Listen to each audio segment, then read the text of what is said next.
అందరికీ నమస్తే. Just kitchen మ్యాజిక్‌కి స్వాగతం అండి. ఈరోజు నేను చూపించబోయే రెసిపీ సమ్మర్ స్పెషల్ మన చిన్నప్పటి జ్ఞాపకాలతో ఉండే వాటర్ మెలన్ సేమియా ఐస్ క్రీమ్ అండి.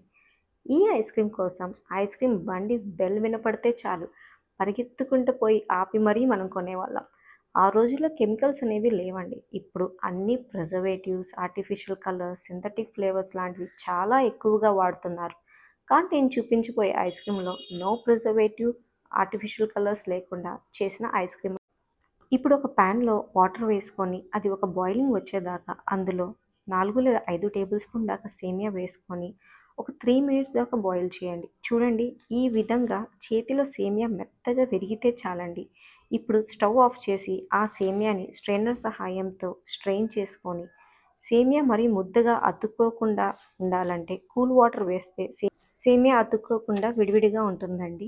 ఇప్పుడు మనం 2 వాటర్ మెలన్ పీసెస్‌ని తీసుకొని చిన్న చిన్నగా ముక్కలుగా కట్ చేసుకొని మిక్సర్ జార్‌లో వేసుకున్నాను. వాటర్ మెలన్‌లో సీడ్స్ తీయటం లేదండి. ఎందుకంటే అందులో కూడా పోషకాలు ఎక్కువగా ఉంటాయి కాబట్టి. మనం ఎలాగో స్ట్రెయినర్ సహాయంతో స్ట్రెయిన్ చేసుకుంటాం కాబట్టి మనం సీడ్స్‌తోనే బ్లెండ్ చేసేద్దాం. ఇప్పుడు అందులో 3 టేబుల్ స్పూన్ దాకా పంచదార, చిటికెడు ఉప్పు వేసి బాగా బ్లెండ్ చేసుకోండి. బ్లెండ్ అయ్యాక ఒక స్ట్రెయినర్ సహాయంతో మనం జ్యూస్ని స్ట్రెయిన్ చేసుకొని అందులో మనం ముందుగా బాయిల్ చేసి పక్కన పెట్టుకున్న సేమియాని యాడ్ చేయండి. అందులోనే ఒక నిమ్మ చెక్క తీసుకొని అందులో సీడ్స్ రిమూవ్ చేసేసి ఇలా బాగా పిండుకున్నాక ఇప్పుడు దాన్ని బాగా కలపండి. కలిపాక మన దగ్గర ఉన్న ఐస్ క్రీమ్ మౌల్డ్స్ని తీసుకొని అందులో ముందుగా మనం కొంచెం కొంచెం సేమియాని ఫిల్ చేద్దాం.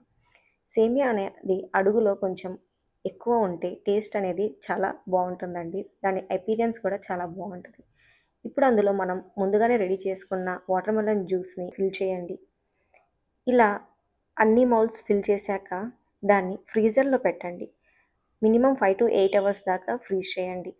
అంతే, సింపుల్గా వాటర్ మెలన్ సేమియా ఐస్ క్రీమ్ అనేది చూడండి రెడీ అయిపోయింది. మీ ఫ్రెండ్స్ అండ్ ఫ్యామిలీ మెంబర్స్కి షేర్ చేయండి. ఈ ఛానల్కి సబ్స్క్రైబ్ చేయడం మర్చిపోకండి.